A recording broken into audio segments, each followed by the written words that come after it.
responsible behaviors among everybody in the community. And just because you legally possess a gun in the sanctity of your locked home doesn't mean that we're not going to walk into that home and check to see if you're being responsible and safe in the way you conduct your affairs. Have you heard? The most important and most significant aspect of my policy perspective and decisions is my values have not changed. So, one, I'll tell you, when elected president, if the United States Congress continues to fail to have the courage to do something about this, I'm prepared to take executive action and put in place a ban on the importation of assault weapons into our country.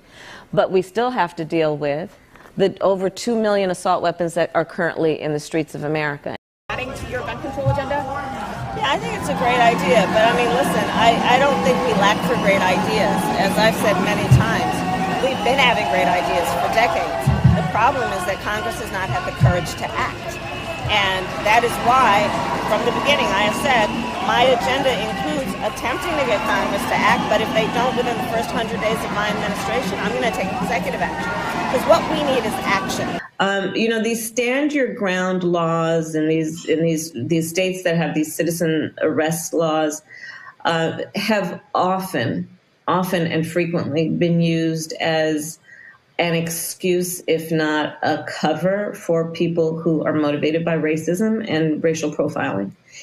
And so we have seen that, and we have seen that it has been used as an excuse to kill Black and brown people, in particular Black and brown young men.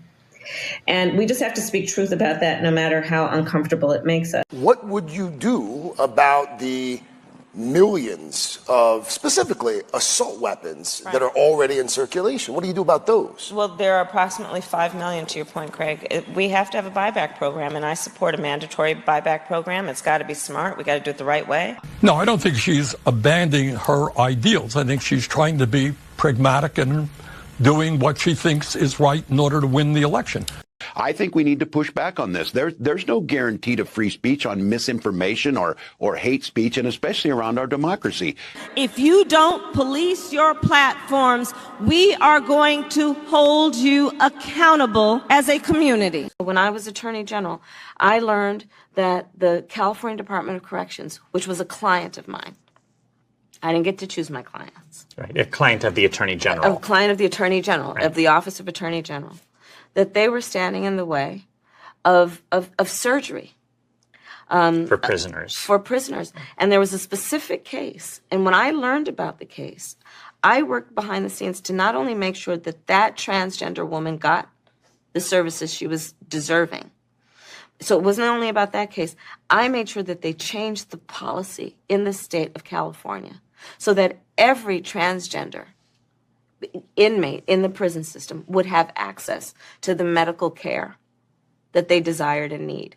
And I believe it was not only, I know it was historic in California, but I believe actually it may have been one of the first, if not the first in the country, where I pushed for that policy in a Department of Corrections. I learned, I think I was, 22 when I started that work. I learned that with the swipe of my pen, I could charge someone with the lowest level offense. And because of the swipe of my pen, that person could be arrested. They could sit in jail for at least 48 hours. They could lose time from work, and their family maybe lose their job. They'd have to come out of their own pocket to help hire a lawyer. They'd lose standing in their community. All because of the swipe of my pen. Weeks later, I could dismiss the charges, but their life would forever be changed. So I learned at a very young age the power